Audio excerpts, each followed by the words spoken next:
Hello and welcome back to Underlab. Undertale is a game that seems to be packed full of creativity and original ideas. It's incredible to think that it mostly came from the mind of one man. However, those ideas were inspired by a variety of sources, so in a way Undertale is a creation influenced by many people. That isn't a criticism, of course. As far as I'm aware, that's literally how pretty much anything is made. Now, unfortunately, I'm not Toby Fox, so I don't know for sure the ins and outs of everything that inspired him. However, there's definitely some very obvious inspirations, and even ones that have been officially referred to, so it's worth taking a look at those.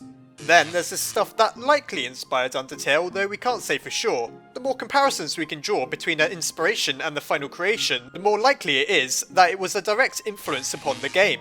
Anyhow, let's buckle up and take a look.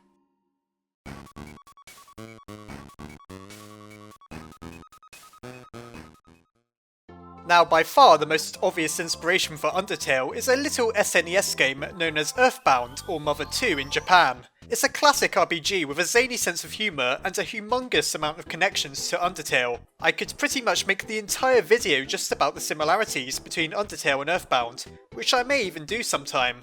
But for now, I'll try and keep it short. EarthBound is pretty much the reason why we have Undertale to begin with. A few of the superficial similarities between Undertale and EarthBound include how Frisk wears a striped shirt, like EarthBound's protagonist Ness, how the games both use a similar combat system, with the enemy in the centre of the screen, and how Papyrus appears to be wearing a Starman's uniform, Starmen being a type of alien from EarthBound. The similarities between both games goes much deeper, however. EarthBound seemingly moulded Toby Fox as a developer.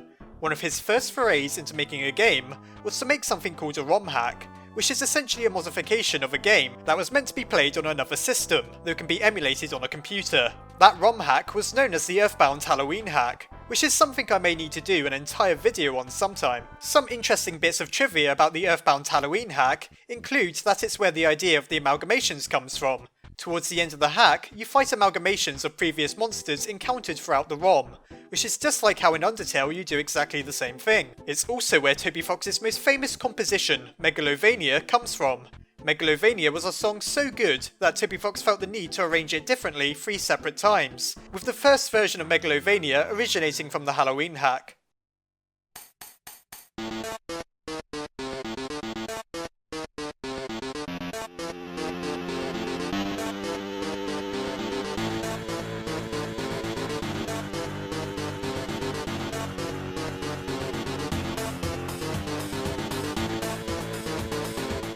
Speaking of Undertale's music, Toby Fox even seemingly sampled EarthBound for a few of his songs. The eerie ambient track called The Barrier, that plays unsurprisingly as you stand in front of the barrier, sounds very similar to Gygas's breathing from EarthBound. So similar that I'm pretty sure it's the same thing, just heavily modified. In all fairness, I don't know how else one could go about getting a recording of an alien that's the embodiment of all evil, so I suppose it's fair game to Toby for borrowing the sound.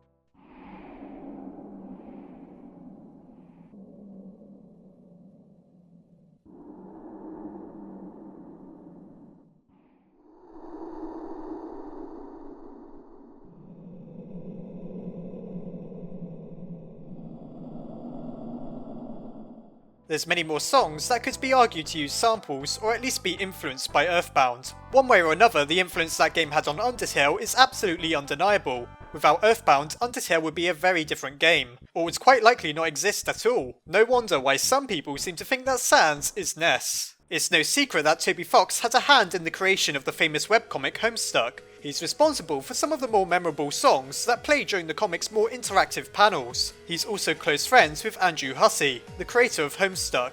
It's no surprise therefore that Undertale seems to draw a lot of inspiration from the comic he contributed so much to. For starters, Megalovania once again had a rendition that played in Homestuck.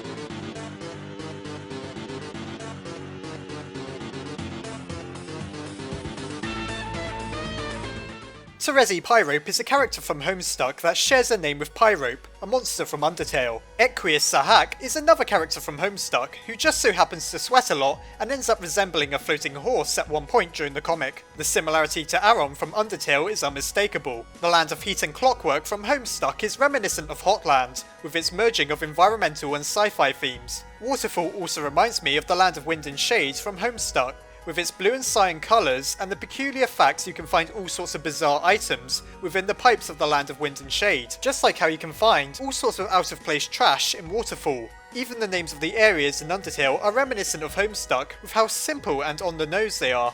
Not only that, but I'd argue that Homestuck and Undertale have somewhat similar stories. There are of course some huge differences, and Homestuck is a lot longer and more complex. However, on the surface, Homestuck is a comic about 4 humans who play a video game and find themselves on different worlds. They encounter a race of aliens called trolls, who at first appear to be antagonistic, but eventually become their friends. This is just like if we play Undertale's pacifist route, as Frisk befriends a group of monsters that at first attacks them.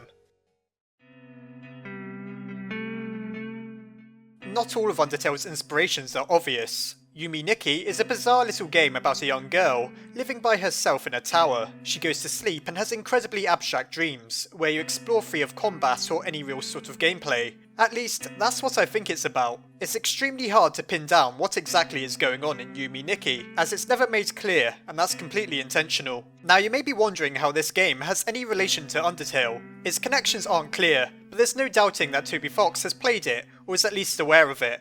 In his EarthBound Halloween hack, before the final fight with Dr. Andonuts, you encounter a bizarre and warped sprite. It's really not clear what it's supposed to be. However, upon closer examination, it clearly resembles a character from Yume Nikki known as Yuboa. Yuboa has a rare chance of appearing when using a light switch in a room. Do you notice anything else familiar about Yuboa? It clearly resembles the mystery man from Undertale, who is often closely connected to the Gaster mystery. Fan theories have been made about Yuboa for years, and this clearly inspired Toby to try something similar, or to at least make a reference to Yuboa. I'll go into more detail sometime with a full episode on Gaster. This isn't the only interesting similarity between the two games, however. I won't spoil what happens at the end of Yume Nikki, though it's renowned for being incredibly depressing. This has led to people theorising that the little girl in Yume Nikki is a depressed introvert afraid of society, and when we think about it, that sounds exactly like a certain character from Undertale, Chara, or Kara. It's quite possible that Yume Nikki inspired their creation.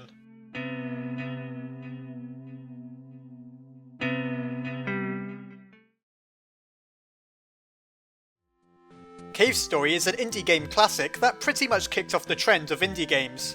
Toby Fox has admitted to being inspired by it, even mentioning that he used to doodle pictures of Cave Story and has noticed how it's now people who are in the position he was once in, now doodling pictures of Undertale. Toby Fox seemingly swapped out Cave Story's name for a few synonyms to get the name Undertale. Also, the race of Mimigas from Cave Story are so similar to Undertale's dreamers that I'm pretty sure the two species are related.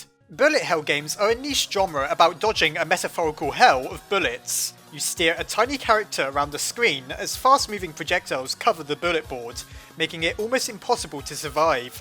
Perhaps the most iconic bullet hell series is Touhou.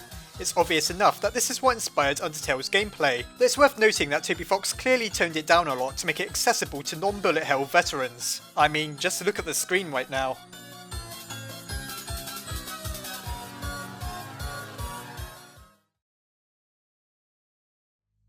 This list wouldn't be complete if I failed to mention Helvetica, a comic about a skeleton named Helvetica. Helvetica is also a font. Do you see where this is going? Toby Fox has revealed that Helvetica was the inspiration behind Sans and Papyrus, two skeletons also named after fonts. I hope you enjoyed the video. Feel free to tell me in the comments if you found it interesting or if you learned something new. Also, it's by no means an exhaustive list. These were the main inspirations that I could think of, though there's surely plenty more, perhaps enough to make another video on the topic sometime. Feel free to comment if you know of any more inspirations. Anyhow, have a great day, and I'll see you next time.